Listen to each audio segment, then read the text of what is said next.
आज के इस वीडियो में हम लोग पढ़ने वाले हैं शब्द विचार। और इस शब्द विचार में हम लोग पढ़ेंगे कि शब्द किसे कहते हैं, शब्द को कितने भागों में बांटा गया है और किसके किसके आधार पर बांटा गया है। यह जो चैप्टर है यह परीक्षा की दृष्टि से भी काफी उपयोगी है, तो इसे थोड़ा सा ध्यान से हम लोग देखेंगे और इसे लिखने का भी, नोट्स बनाने का भी प्रयास करेंगे। तो चलिए शुरू करते हैं शब्द विचार।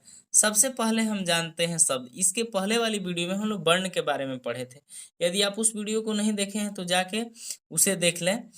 तो शब्द, शब्द किसे कहते हैं, तो वर्णों के सार्थक मेल को शब्द कहते हैं। अब यहाँ सार्थक मेल का मतलब क्या होता है, तो देखिए दो तरह के शब्द होते हैं। एक होते हैं सार्थक शब्द, सार्थक शब्द जिसका कोई ना कोई अर्थ होता है, जिसका अर्थ होता है उसे सार्थक शब्द कहते हैं। जैसे मान लीजिए हम कहेंगे घर, तो घर का अर्थ होता है, घर का मीनिंग होता है, तो ये सार्थक है। वही जैसे हम कह दें कि रग, तो रग का तो मतलब कुछ नहीं होता है, तो रग सार्थक शब्द नहीं है। जो सार्थक शब्द नहीं होता है ना, उसको बोला जाता है निरर्थक शब्द। निरर्थक शब्द अर्थात इसका कोई अर्थ नहीं होता है। रग हो गया निरर्थक शब्द। जैसे हम कहें फूल, तो फूल का तो अर्थ है, फूल कहने का मतलब सब कोई समझ जाएगा। और लफू हम कह दें, लफू, तो इसका कोई मतलब नहीं होता है और ये कोई इसका मतलब नहीं है, तो ये शब्द नहीं है और ये सार्थक है इसका शब्द। जैसे हम कहेंगे कमल, क म आल, ये वर्ण है, ये वर्णों के मिलने से बना है और ये वर्णों का सार्थक मेल है। सार्थक किसे कहेंगे, जिसका कोई अर्थ होता है। तो कमल एक प्रकार का फूल है, इसका अर्थ होता है, तो ये क्या है, शब्द है। वही से ही हम लिखते ल क आ म, लकम, तो लकम का कोई मीनिंग नहीं होता है, कोई अर्थ नहीं होता है, तो इस सार्थक शब्द नहीं है। और जो सार्थक शब्द नहीं है तो यह कोई शब्द भी नहीं है। तो वही इसका परिभाषा है कि वर्णों के सार्थक मेल को शब्द कहते हैं। जैसे बालक हो गया, इसमें बहुत सारे वर्ण हैं, बालक, बालक का मतलब लड़का, सबको जानता है। गंगा हो गया, कलम हो गया, इत्यादि, ये सभी जिसका कोई ना कोई अर्थ होता है उसे हम शब्द कहेंगे। अब शब्द के कितने भेद होते हैं, तो इसका भेद किसके आधार पर, उसे हम पूछेंगे किसके आधार पर। तो शब्द का एक है उत्पत्ति के आधार पर, तो उत्पत्ति के आधार पर माने इसका जन्म कैसे हुआ, उत्पत्ति कैसे हुआ, तो उसके आधार पर 4 तरह के शब्द होते हैं। बनावट या रचना के आधार पर 3 तरह के शब्द होते हैं और रूपांतरण के आधार पर 2 तरह के शब्द होते हैं। तो चलिए हम लोग देखते हैं उत्पत्ति के आधार पर शब्द के। तो कोई अगर आपसे पूछे कि उत्पत्ति के आधार पर शब्द के कितने भेद होते हैं, तो कहेंगे कि उत्पत्ति के आधार पर शब्द के 4 भेद होते हैं। 4 भेद कौन कौन है, तो एक तत्सम है, तद्भव है, देशज है, विदेशज है।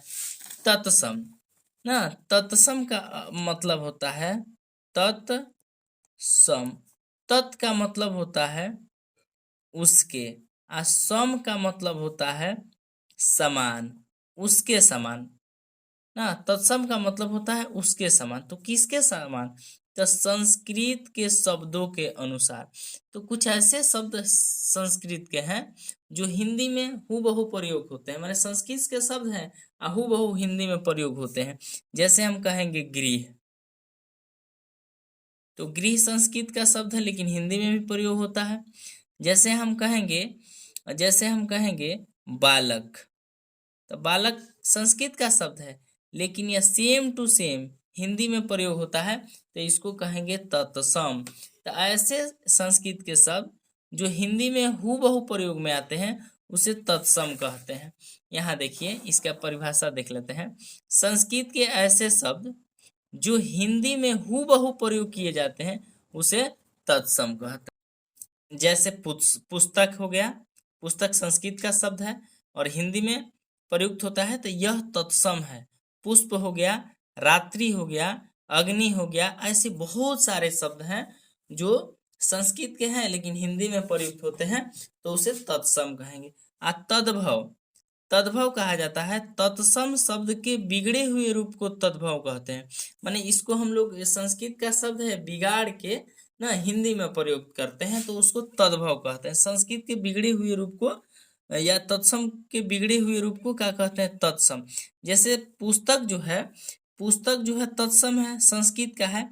अब इसी को जब हम किताब लिखेंगे, किताब, तो ये हो जाएगा तद्भव, इसका बिगड़ा हुआ रूप है।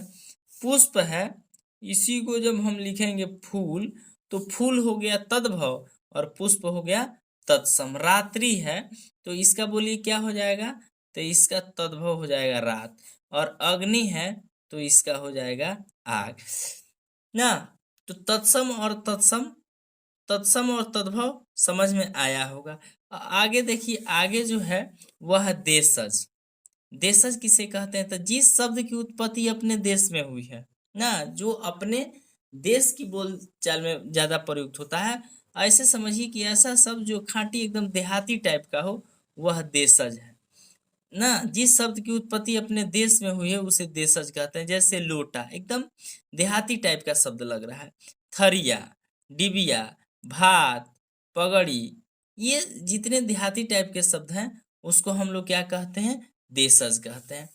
अब देखिए विदेशज, हिंदी भाषा में प्रयोग होने वाले विदेशी शब्दों को विदेशज कहते हैं। विदेशज का मतलब विदेश का शब्द है, अपने ना अपने हिंदी में बोलचाल में प्रयुक्त होता है तो उसको विदेशज कहते हैं। जैसे बहुत सारा अंग्रेजी का शब्द है, अरबी का शब्द है, फारसी का शब्द है ना। जैसे बल्ब इंग्लिश का शब्द है, अपने यहाँ हिंदी में प्रयुक्त होता है। साइकिल है, मेज है, डॉक्टर है, इंजीनियर है, पैजामा है, कुर्ता है, तो यह विदेशज है। कहने का मतलब उत्पत्ति के आधार पर शब्द के कितने भेद होते हैं, तो उत्पत्ति के आधार पर शब्द के 4 भेद होते हैं। कौन कौन, तत्सम, तद्भव, देशज, विदेशज।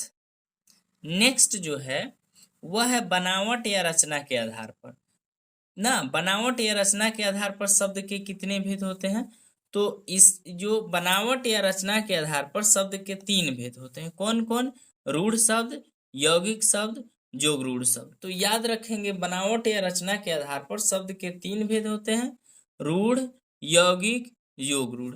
तो देखिए रूढ़ शब्द किसे कहते हैं, जिस शब्द के खंड या टुकड़े करने पर कोई अर्थ न निकले उसे रूढ़ कहते हैं। माने जिस शब्द के अलग अलग करेंगे, जैसे मान लीजिए हम लिख रहे हैं घर, घ आ र, तो घर का तो अर्थ है ना। अब इसको जब हम अलग अलग करते हैं तो घ अलग हो जाएगा और र अलग होता है। तो घ का भी कोई अर्थ नहीं होता है और र का भी कोई अर्थ नहीं होता है। तो घर जो है रूढ़ शब्द है। रूढ़ का मतलब दोनों को अलग करने पर कोई अर्थ नहीं निकले। जैसे हम लिखते हैं क म ल, इसको जब अलग अलग करेंगे, क अलग, म अलग, ल, तो इसका कोई अर्थ नहीं निकलेगा। तो यह भी जो है ना रूढ़ शब्द है। जैसे हम लिखते हैं नाक, नाक, तो इसको अलग करेंगे ना और क, तो ना मीन्स भी कुछ नहीं होगा, क मीन्स भी कुछ नहीं होगा। तो इसको हम रखे हैं रूढ़ शब्द की श्रेणी में। तो रूढ़ शब्द समझ में आया होगा, जिस शब्द के खंड या टुकड़े करने पर कोई अर्थ न निकले उसे रूढ़ शब्द कहते हैं। पान, गला, घर इत्यादि। यौगिक शब्द, जिस शब्द के खंड या टुकड़े करने पर कोई अर्थ निकले उसे यौगिक शब्द कहते हैं। जैसे विद्यालय है, तो विद्यालय को जब हम अलग करेंगे तो ये हो जाएगा विद्या, प्लस हो जाएगा आलय। तो विद्या का मतलब तो ज्ञान हो जाएगा और आलय का मतलब होता है घर। अर्थात जो ज्ञान का घर होता है उसको हम लोग क्या कहते हैं, विद्यालय कहते हैं। तो जिसका खंड या टुकड़ा करने पर उसका अर्थ निकल जाए उसको यौगिक शब्द कहेंगे।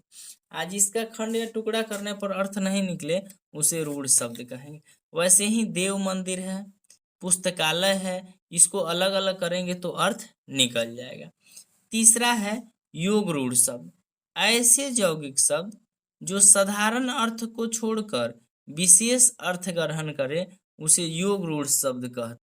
योग रूढ़ का मतलब समझ जाना है कि इसका नाम दिया रहेगा लेकिन उससे किसी अन्य नाम का बोध होता है तो उसको हम कहेंगे योग रूढ़ शब्द। जैसे बीणा पाणी, जिसके हाथ में बीड़ा हो, अर्थात इससे सरस्वती का बोध हो रहा है। लंबोदर, लंबा है जिनका उदर, तो लंबा उदर किनका होता है, गणेश जी का, तो अर्थात इससे लंबोदर से गणेश का बोध होता रहा। पंकज, पंकज का मतलब होता है पंख से जन्म लेने वाला अर्थात कमल। दशानन जिसके 10 आनन है अर्थात रावण। तो इस तरह के ऐसे शब्द मिले जिससे तीसरे किसी नाम किसी अन्य नाम का बोध होता हो तो उसे हम कहेंगे योग रूढ़ शब्द। आगे है रूपांतरण की दृष्टि से शब्द के कितने भेद होते हैं। तो इसके रूप में कुछ बदलाव हो जाएगा, अंतर हो जाएगा। तो रूपांतरण की दृष्टि से शब्द के 2 भेद होते हैं, एक विकारी शब्द, एक अविकारी शब्द। रूपांतरण की दृष्टि से इसके रूप में अंतर आएगा। विकारी शब्द, अविकारी। विकारी का मतलब ये इसमें विकृत हो जाएगा, बिगड़ जाएगा, और अविकारी का मतलब इसमें विकार नहीं उत्पन्न होता है। तो विकारी शब्द किसे कहते हैं? ऐसे शब्द जो लिंग, वचन, कारक और पुरुष के अनुसार बदलते हैं उसे विकारी शब्द कहते हैं। जैसे कहेंगे कि राम जाता है। अब वही अगर कहना होगा यहाँ लिंग के आधार पर सीता, तो जाता नहीं होगा, जाती है। तो ये वाला जो शब्द है जाना ना, वर्ब है, तो क्रिया है, तो ये बदल जा रहा है। किसके आधार पर बदल रहा है? तो राम और सीता, ये लिंग के आधार पर बदल रहा है। जैसे कहेंगे बच्चा, बच्चा पढ़ता है। और वही अगर बच्चे होगा तो बच्चे क्या करते हैं? पढ़ते हैं।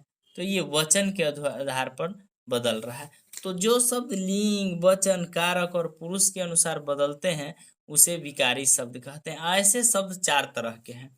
एक संज्ञा है, सर्वनाम है, विशेषण है, क्रिया है। आगे हम लोग पढ़ेंगे संज्ञा, सर्वनाम, विशेषण, क्रिया सभी पढ़ेंगे। अविकारी शब्द, हमको लगता है कि अविकारी शब्द आप लोग खुद से लिख लेंगे। उसमें लिखना है ऐसे शब्द जो लिंग, वचन, कारक और पुरुष के अनुसार नहीं बदलते हैं उसे विकारी नहीं लिखना, अविकारी शब्द कहते हैं। और अविकारी शब्द भी 4 तरह के होते हैं, क्रिया विशेषण, संबंध बोधक, समुच्चय बोधक, विस्मय आदि बोधक।